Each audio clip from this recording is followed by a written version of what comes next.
Hi, and welcome to another session on concepts. In my previous video, I discussed about the concept of spectrum and Fourier analysis and also introduced the idea of magnitude spectrum. In this video, I will extend that idea of magnitude spectrum and add on to it the remaining part of the concept of spectrum, which is the phase spectrum. So today, in this video, I'm going to explain about the magnitude spectrum as well as the phase spectrum. Just to quickly recall what the spectrum is. The spectrum gives us information about the frequency content present in the signal. It tells us what frequency is present in the signal and what is the magnitude of that frequency component.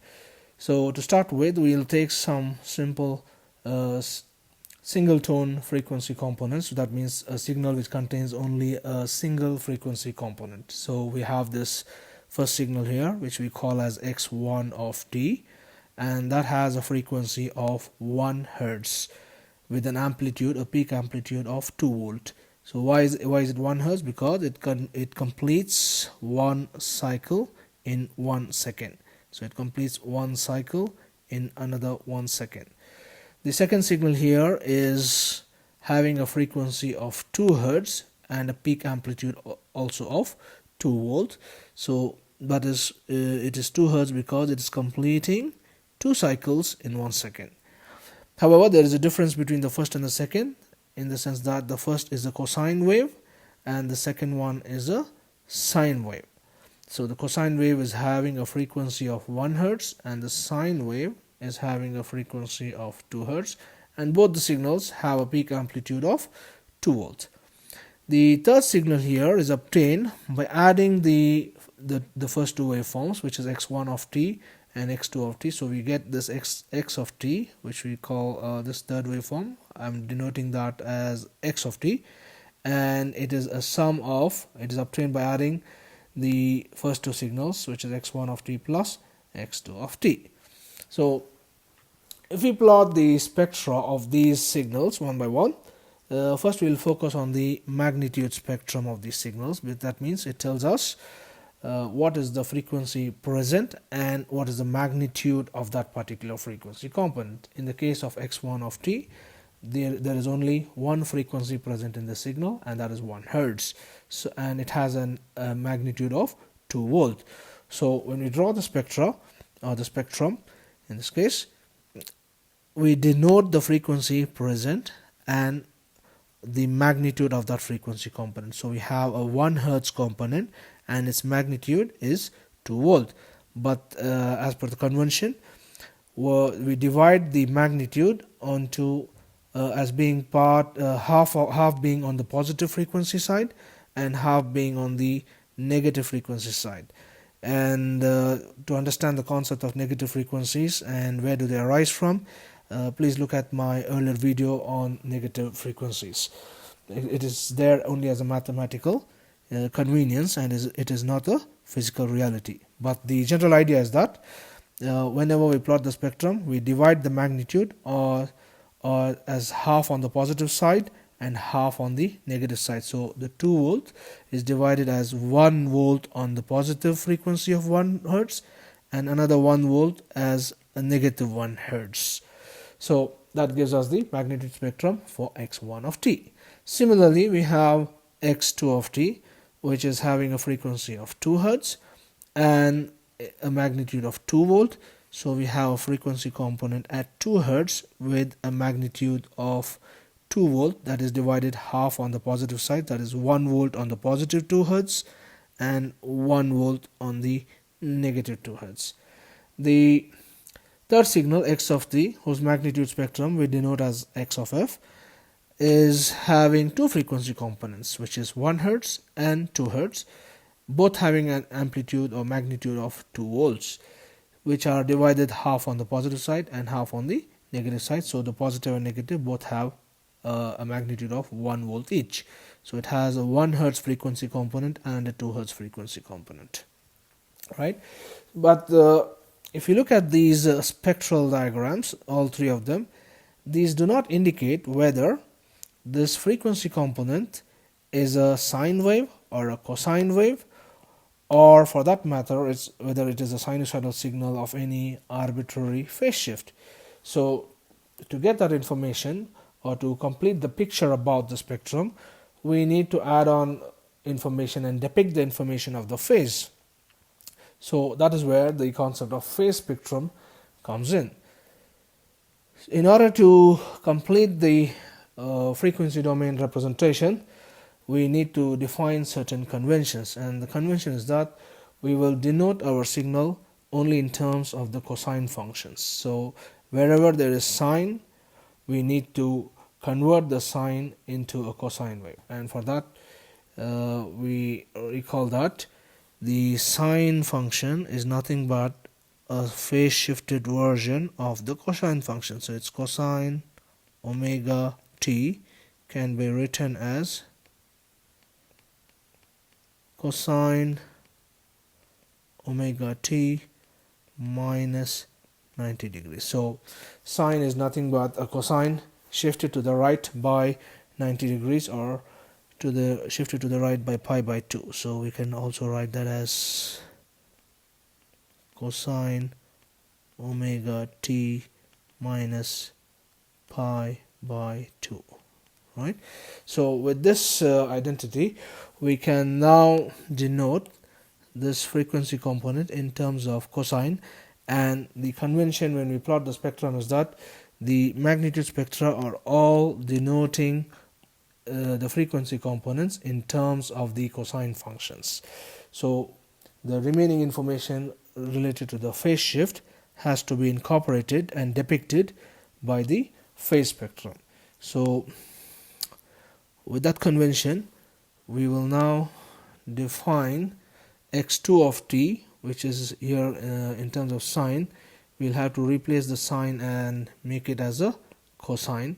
x1 of t is already cosine, so we need not do anything about it. But x2 of t needs to be written in terms of cosine, so we'll write that as x2 of t. x2 of t equals 2 cosine, so it's 2 pi 2t, that's 4 pi t, and since we are denoting the sine as a cosine, so it has to be with a 90 degrees phase shift to the right. So shift to the right means with a minus sign, and therefore we can also write the sum signal x of t as 2 cosine 2 pi t. The cosine term remains as it is because we want it all in terms of the cosine function, so it's 2 cosine 2 pi t plus the sine needs to be converted to cosine, so that will become 2 cosine 4 pi t minus 90 degrees. So now what we have is basically the spectrum telling us that this is a frequency component of 1 Hz and it's a cosine component having a magnitude of 2 volt. This is also a frequency component of 2 Hz, but it's a cosine component and it has a magnitude of 2 volt, which is divided half on the positive side and half on the negative side. So the missing information here is about the phase. So the convention we are going to follow, or that is followed, is that the magnitude spectra depicts the cosine component. So we have to represent everything as the cosine functions. So to complete the picture, we now need to show the phase components of each of the frequencies. So what is the phase of each frequency component? In this case, this is a cosine of frequency 1 Hz without any phase shift. That means it has a phase shift of 0. And here it's a cosine of frequency 2 Hz with a negative 90 phase shift. So we now need to plot the phase spectrum, which will give the phase of each of the frequency components. So we are going to depict the phase spectrum by having frequency on the x-axis and phase on the y-axis as shown in this plot here. So we have our signal here, which is rewritten here. which has a frequency component of 1 Hz with a 0 phase shift, and a frequency component of 2 Hz with a minus 90 degrees phase shift. So we are interested here only in the phase angles because we are making the phase spectrum. The magnitude spectrum has already been made as shown in the previous page. So the phase of the 1 Hz component, so at the frequency of 1 Hz, the phase is 0. So we just mark it as on the 0 axis here. Also the phase value is 0.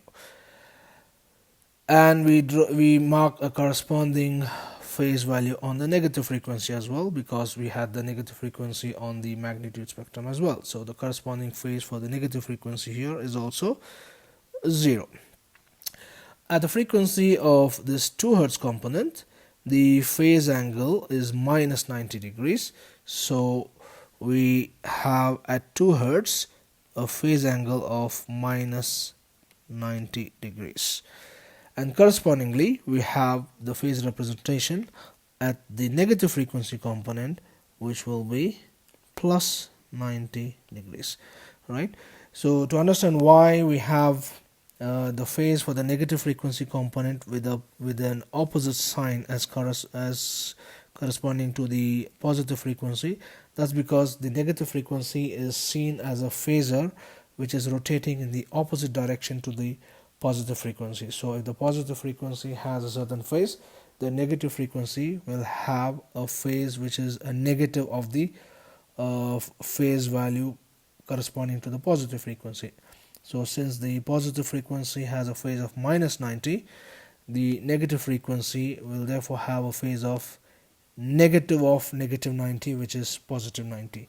So the phase spectrum is going to have or it's going to be depicting like odd symmetry, if you can say. So we have for the 1 Hz component, which has a phase shift of 0 degrees, and the 2 Hz component has a phase shift of minus 90 degrees. And for the negative frequency components, the phase angle has the opposite sign as compared to that of the positive frequency values. Okay, so that's the basic representation or the convention that we are going to follow. And the idea is that the magnitude spectrum and the phase spectrum together should give us the complete information about the frequency content of the signal. So if we now look at the magnitude spectrum along with the phase spectrum, then we will see that we have complete information about the signal.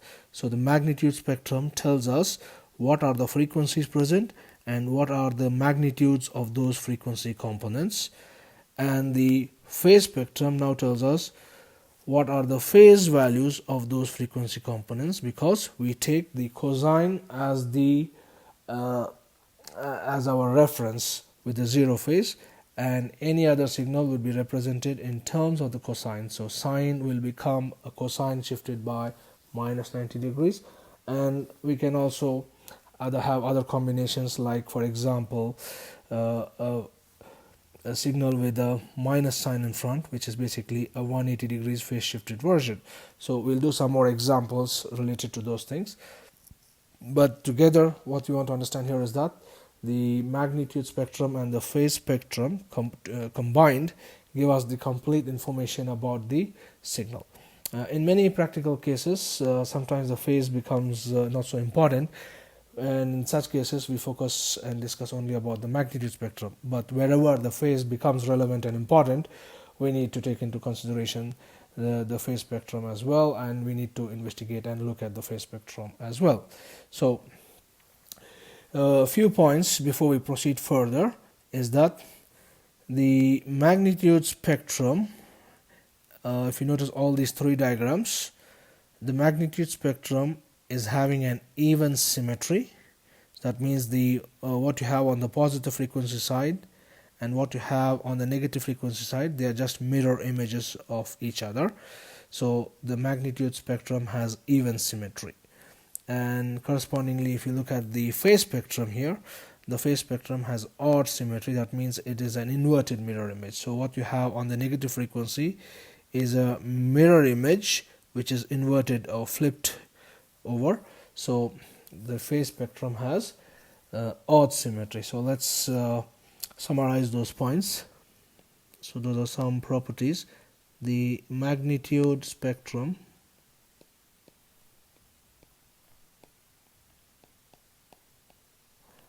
has even symmetry, has even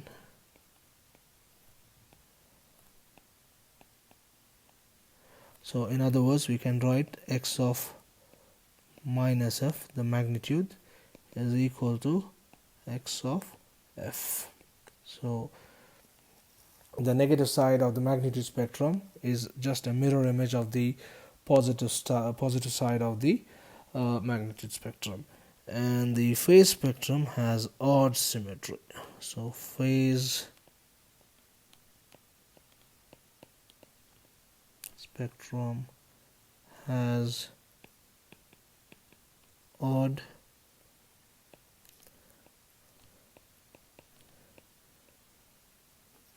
symmetry.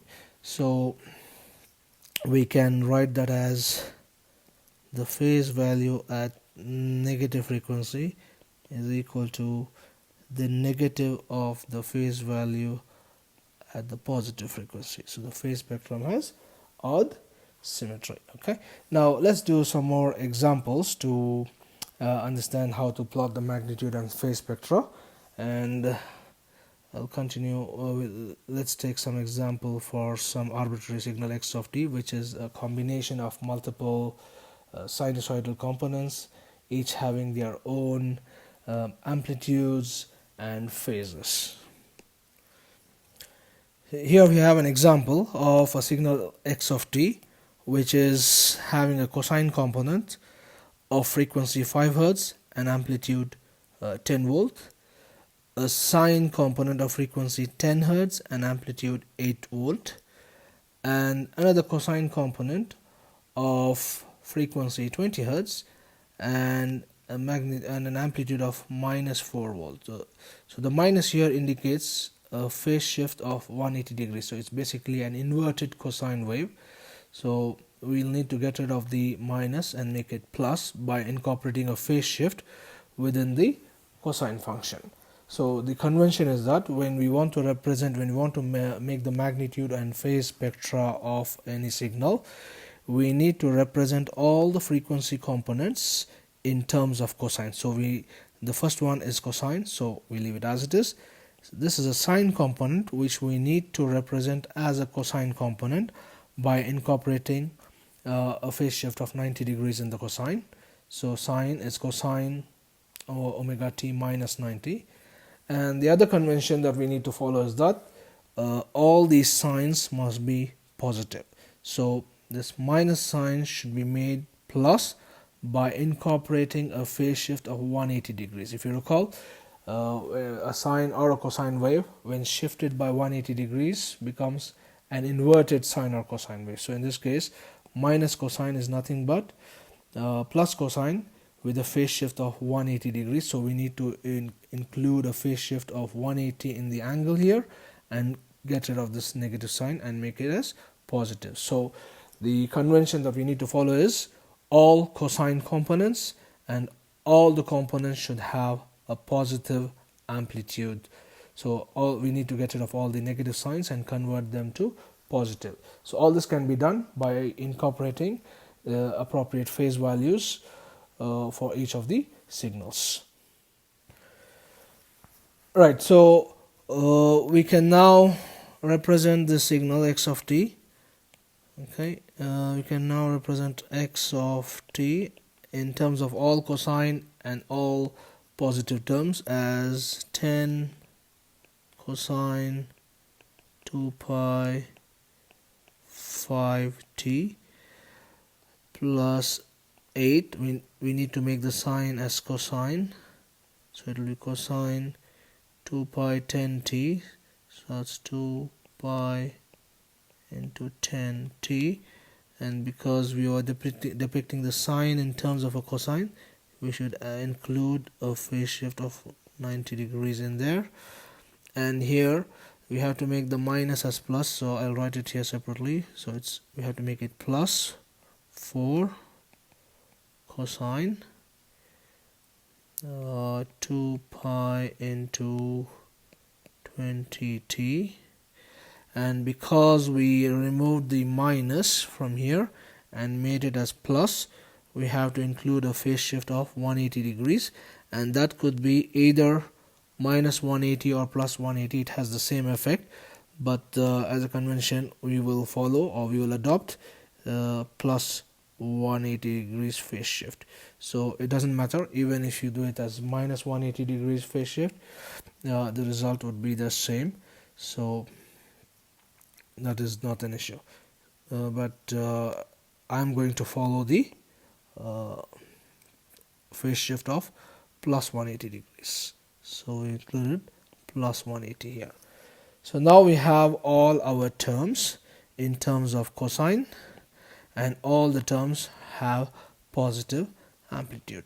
So now we can depict or represent the magnitude spectrum and phase spectrum of the signal x of t. So first let's make the magnitude spectrum. Magnitude spectrum. So the magnitude spectrum gives us the magnitude of each of the frequency components. So let's draw the frequency axis and the magnitude axis. So extend that a bit. So we have frequency on the x-axis and the magnitude, which we will denote as x of f, magnitude. Right, it has a frequency component of 5 Hz, a frequency component of 10 Hz, and a frequency component of 20 Hz. So it's 5, 10, and 20. So let's say we have a 5 Hz component. It's not to scale, by the way. So that's 10 Hz, and then we have another component here. Let's call this as 20 Hz, and correspondingly we are going to have a component at minus 5 and minus 10 and minus 20. Okay, by the way, this diagram is not drawn to scale, but it gives you the idea anyway. So at 5 Hz, at a frequency of 5 Hz, the amplitude is 10 volt, which will be divided half to the positive frequency side and half to the negative frequency side. So that will make it 5 volt on 5 Hz and 5 volt on the negative 5 Hz. So the 10 that gets divided into two equal parts, so that is 5 and 5 at the frequency of 5 Hz. So we're going to have it as, so let me draw it here. So that's 5, and this is also say 5. So that has an amplitude. So let's say that is a magnitude of 5 volts, and the 10 Hz component is having an amplitude of 8 volts. So that's 8 volt for the 10 Hz, and that 8 will be divided half and half on the positive and negative frequencies respectively. So that's 4 volt on the positive 10 and 4 volt on the negative 10. So we'll make it slightly smaller than the 5 components, so it's going to be something like this. So that's 4 on the positive 10 and 4 on the negative 10.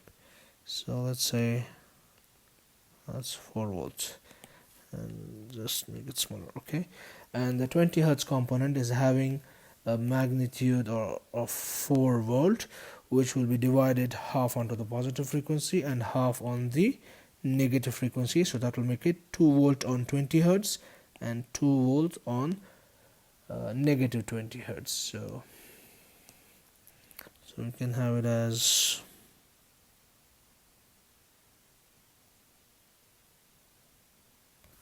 2 over here and 2 over here. So that would be like, say, a value of 2. So that gives us the magnitude spectrum. And to complete the picture, we need to now make the phase spectrum as well, which will have the phase values of each of the frequency components. So phase spectrum. The phase spectrum is going to be drawn by having the frequency values on the x-axis and the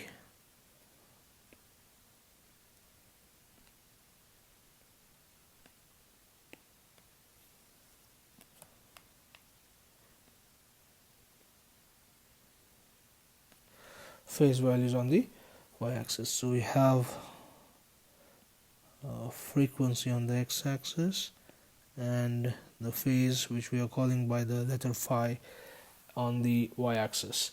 So at the frequency of 5 Hertz, the phase angle is 0. So we mark at 5 Hertz, it is simply 0 phase. So we simply mark it as on the frequency axis, which is having a phase of 0.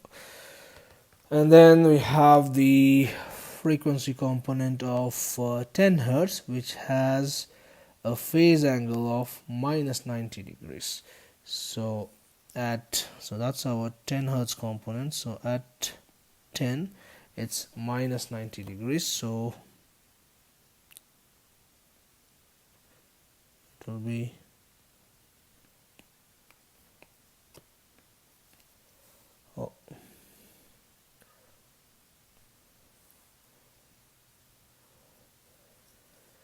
right.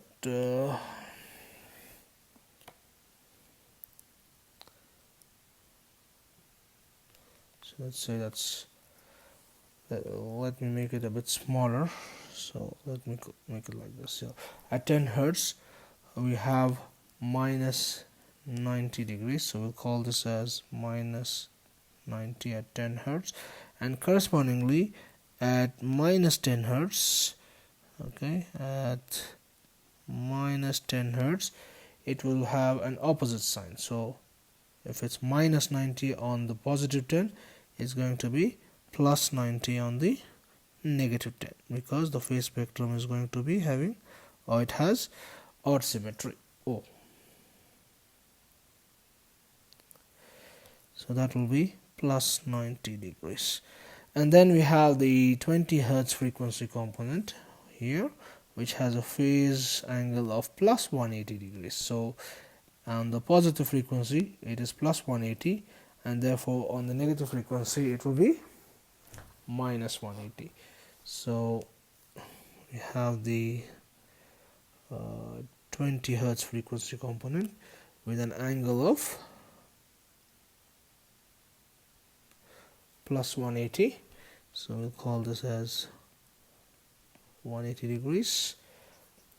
And on the negative frequency side, so at minus 20 Hertz, we are going to have it as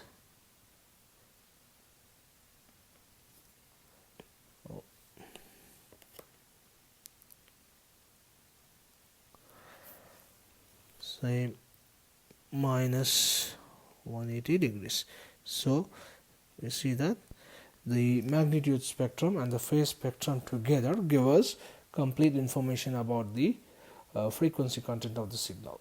So we have the magnitude spectrum giving us information about what is the magnitude of each of the frequency components, and the phase spectrum gives us information about the phase of each of the frequency components. And the magnitude spectrum is having even symmetry. That means the positive frequency part and the negative frequency part, they are just mirror images of each other, whereas the phase spectrum is having odd symmetry. So whatever is the phase on the positive frequency, the corresponding phase on the negative frequency is having the opposite sign of the phase value as compared to the positive frequency's phase value. So to sum it up, when we make the spectral representations of a signal in terms of the magnitude and phase spectra, the first thing we need to remember is that we need to represent all the signal components in terms of the cosine function. So wherever it is sine, we have to convert the sine into a cosine by including a phase shift of minus 90 degrees. And the second thing we need to remember is that all the amplitudes must be positive here. So wherever there is a negative sign, that has to be converted to a positive sign by incorporating a phase shift of 180 degrees into the angle, and that could be a negative 180 or a positive 180. Both mean the same thing, but I usually follow the convention of using the phase shift of plus 180 degrees to convert from minus to plus. And then we start plotting the corresponding magnitude and phases of the corresponding frequency components.